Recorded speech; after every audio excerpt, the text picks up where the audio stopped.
Halo semuanya, welcome to Anggi TV, tempat kita santai sambil membahas tentang investasi. Di video kali ini aku mau bahas tentang macam-macam karir di bursa efek. Macam-macam karir di pasar saham. Karena jadi ceritanya aku banyak yang nanya gitulah, yang kayak Mbak kerja di sekuritas awalnya gimana sih, enak nggak kerja di sekuritas dan segala macam. Jadi aku pikir kalau aku bikin video ini bakal banyak yang berminat, terutama buat kamu yang mungkin lagi kuliah atau lagi di persimpangan jalan memikirkan untuk berkarir di stock market. Nah, aku mau cerita sedikit tentang pengalaman aku yang juga masih mini, tapi oke lah, aku udah punya sedikit pengalaman buat di-share. Nah, aku mau bagi aku mau bagi macam-macam profesinya ini berdasarkan sertifikasi yang ada di bursa. Kan ada 3 sertifikasi ya di bursa. Yang pertama itu WPPE, yang kedua WMI, dan yang ketiga itu WPEE.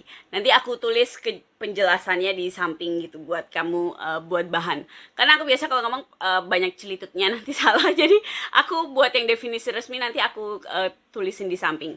Oke, kita bakal mulai dari yang pertama ya, yaitu WPPE. Nah, WPPE ini kepanjangannya Wakil Perantara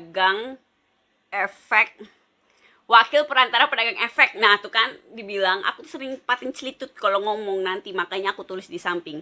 Nah, gampangnya WPPE ini adalah sertifikasi kalau kamu mau jadi broker. Biasanya yang pegang WPPE ini dia kerjanya sebagai marketing kayak saya di broker, nyari nasabah gitu kan, brokerage melayani nasabah, atau bisa juga masuk ke compliance. Compliance itu kayak yang ngurusin kayak bagian legalnya gitulah. Jadi yang ngurusin bagian legal di sekuritas itu juga harus ngerti dasar-dasar di bursa saham, dan itu disertifikasi lewat WPPE.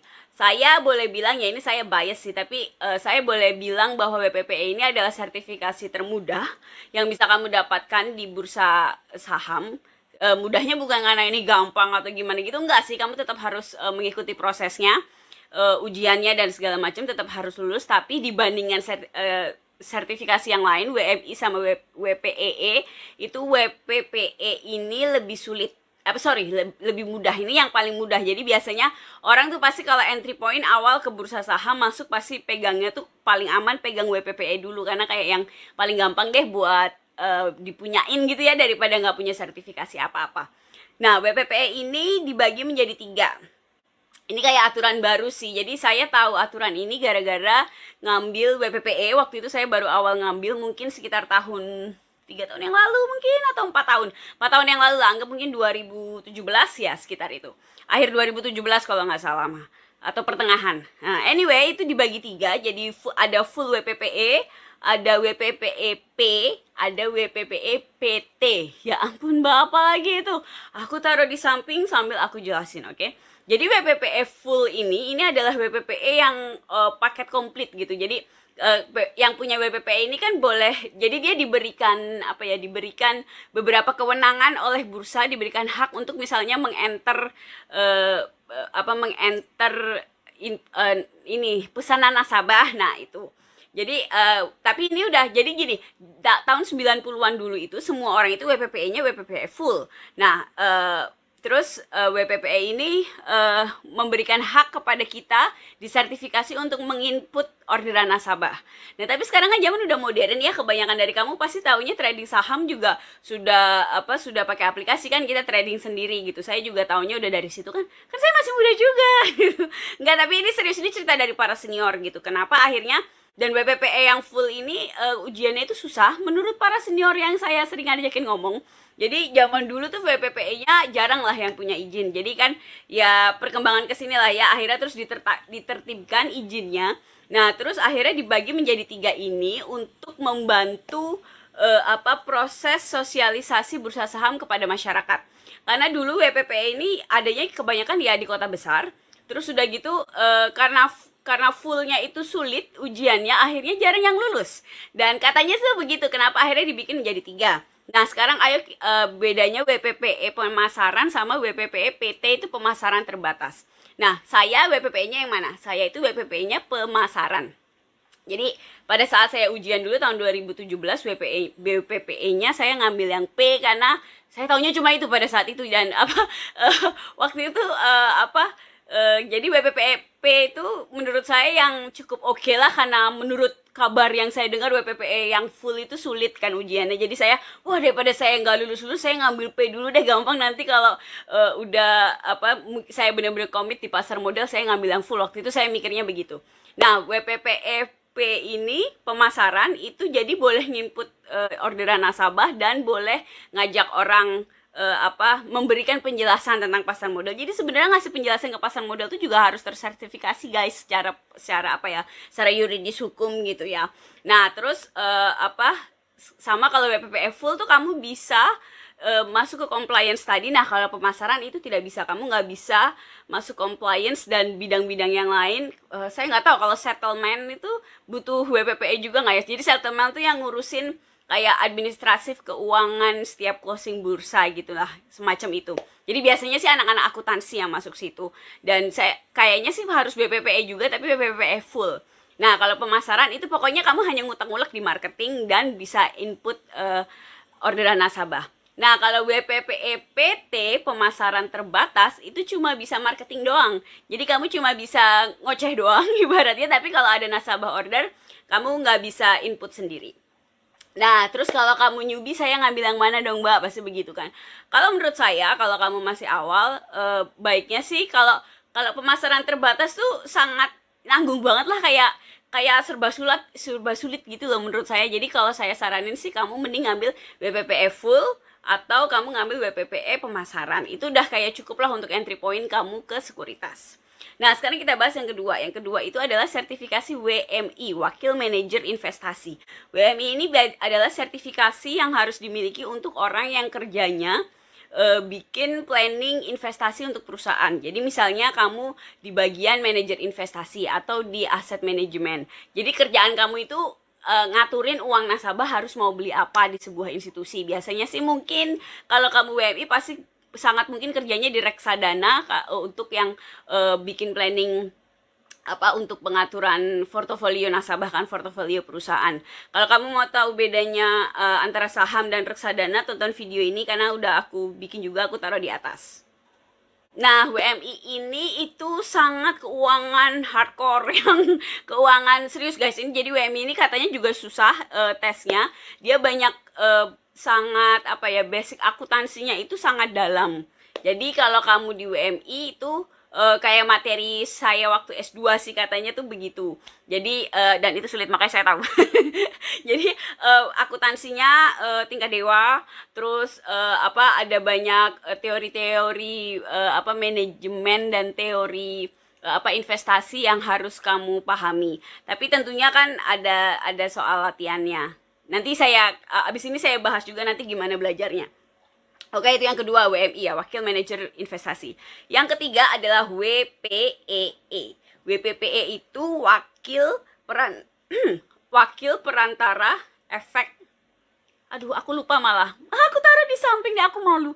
Pokoknya aku lupa kepanjangannya. Pokoknya WPPE ini adalah tingkat dewanya lagi. Jadi ada berapa banyak tingkat dewa di sini. Jadi dia lebih sulit dari WMI. Nah, WPEE ini digunakan untuk mereka yang biasanya lebih ke merger akuisisi. Nah, apalagi tuh Mbak merger akuisisi. Jadi biasanya merger akuisisi itu lebih kayak yang ke investment banking gitu loh. Jadi kayak misal perusahaan mau beli perusahaan lu gimana sih? Misalnya gini, kita ambil contoh misalnya yang jelas deh, misalnya kayak kemarin BCA beli Bank Ganesha, itu namanya merger akuisisi. Jadi ada bank kecil dibeli oleh bank gede, dicaplok gitu kan. Nah, proses pencaplokan itu secara legal itu namanya merger akuisisi. Jadi merger itu digabungin, kalau akuisisi itu diambil. Biasanya antara merger doang, akuisisi doang, atau dua-duanya. Nah, hal-hal yang berkaitan dengan seperti itu dan juga IPO itu pasti melibatkan WPEE. Kenapa? Itu adalah bentuk profesi di pasar modal yang cukup sulit, dan ya menurut pengalaman saya sih cukup dihormati orang kalau kamu di investment banking. Tapi resikonya tinggi, pekerjaannya hektik, stres. Pokoknya kebetulan saya punya teman soal di investment banking, jadi dia sering stres gitu. Tapi beliaunya ini pinter sekali dan kebetulan seneng sharing, jadi saya banyak belajar sama dia. Jadi WPPE ini saya saranin kalau kamu mau ngambil sih ya nantilah, biasanya nunggu udah ada pengalaman. Biasanya sih orang yang mengambil WPEE ini sudah amat sangat sadar apa yang akan dia lakukan dengan WPEE-nya. Jadi sangat jarang yang kayak unyu-unyu baru mau nyoba di pasar modal terus ngambil WPE. Menurut saya itu bukan nggak guna sih, tapi kayak kurang efektif aja, karena dengan tingkat kesulitan yang seperti itu kamu harus udah tahu, udah punya kayak, oh jalur saya di karir mau begini makanya saya ngambil WPE, kira-kira begitu.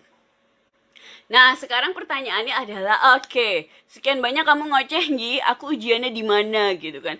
Nah, yang paling populer itu, dan saya juga ngambil ujiannya di situ waktu itu adalah di Teach Me, TICMI. Nah, waktu saya awal ujian dulu itu Teach Me itu baru, tapi sekarang tuh udah ngetop banget kayaknya Teach Me gitu kan. Itu nanti aku kasih linknya di bawah. Itu setahu aku dia ada, jangan nanya sama aku yang kayak ujiannya kapan mbak dan segala macam, karena itu kan tiap bulan berubah. Teach Me punya jadwalnya, jadi lihat website Teach Me, aku taruh di bawah nanti. Nah, itu Teach Me-nya kamu bisa ujian di situ nanti, terus bisa belajar juga materinya di situ. Jadi kayak one stop service gitu lah, semacam itu. Jadi kamu bisa tanya-tanya di situ dan banyak informasi di situ. Udah satu pintu aja, mau sertifikasi apapun yang kamu ambil itu bisa kamu ambil via Teach Me. Oke, satu hal lagi yang mau aku sampaikan di video ini ya. Jadi setelah kamu ngambil sertifikasi, entah itu WMI, WPPE, WPEE, misalnya kamu ambil di Teach Me. Terus kan nanti sertifikasi kamu itu, misalnya kamu udah lulus nih, kamu dinyatakan lulus oleh Teach Me. Nah, pernyataan itu nanti kamu dapat sertifikat. Nah, sertifikatnya itu harus kamu daftarkan ke OJK. Nah, ketika nanti OJK meng-approve, nanti ngasih kamu SK bahwa misalnya atas nama Anggi dinyatakan sudah lulus, punya WPPE dengan surat SK nomornya sekian sekian sekian. Ketika kamu udah dapat statement begitu dari OJK, itu baru kamu dinyatakan punya izin WPPE, WMI dan WPEE itu tadi.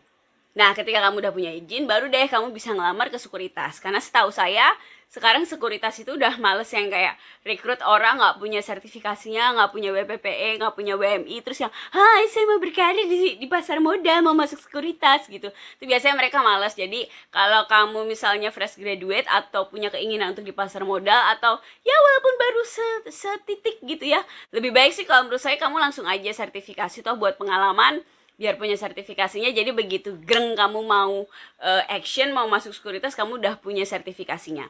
Karena soalnya proses ke OJK itu cukup lama, bisa berbulan-bulan, kalau sial bisa setahun. Dan jangan tanya saya kenapa, karena saya juga nggak tahu. Pokoknya dari cerita yang beredar di market itu adalah seperti itu gitu, dari teman-teman saya sering ngobrol. Sertifikasi ke OJK itu lama, dan jadi makanya jangan yang kayak besok mau daftar kamu sekarang, besok mau masuk sekuritas terus baru sekarang kamu daftar, itu nggak bisa lah. Kalau menurut saya kayak tahun depan mau masuk sekuritas, nah mulai tahun ini kamu mulai ngurus-ngurus biar santai dan kamu nggak senewen. Soalnya kalau senewen itu susah, prosesnya lama dan nggak ada yang diajak ngomong, nanti kamu stres sendiri. Sudahlah, percaya saya, pokoknya punya aja dulu sertifikatnya. Nah, sertifikat yang berlaku itu nanti ada umurnya. Umurnya tuh antara 2 sampai 3 tahun, balik lagi saya lupa karena aturannya berubah-ubah, kadang sering berganti-ganti setiap tahun gitu ya. Jadi kadang 2 tahun ternyata jadi 3 tahun kayak gitu-gitulah. Tapi kalau udah masuk sekuritas biasanya nanti tuh diupdate gitu. Intinya dalam 2-3 tahun sertifikasi kita itu harus diperpanjang ke OJK. Kalau nggak diperpanjang nanti expired, dan kalau expired itu kita harus tes lagi dari awal, dari di Teach Me itu tadi, ikut tes di Teach Me-nya, lulus di Teach Me baru didaftarin lagi. Jadi ngulang dari awal lagi kalau sertifikasi kamu angus. Dan biasanya orang itu paling males, ini dari pengalaman saya dan teman-teman gitu ya, orang itu paling males ngurus sertifikasi kayak begini kalau sampai angus. Jadi peng-peng jangan sampai angus kalau kamu emang mau niat berkarir di pasar modal. Nah, udah deh, kira-kira 3 itu skupnya gitu ya tentang karir di pasar modal. Jadi aku harap video ini cukup membantu buat ngasih kamu kayak guideline, big picture-nya gitu. Itu gimana sih sebenarnya berkarir di pasar modal. Aku harap udah cukup jelas. Kalau kamu masih ada pertanyaan, bisa tanya aku di Instagram, follow aku di Instagram, atau komen di bawah. Jangan lupa like, share ke teman-teman kamu, dan biar aku jadi populer gitu di YouTube. Dan I'll see you in the next video, oke? Ciao.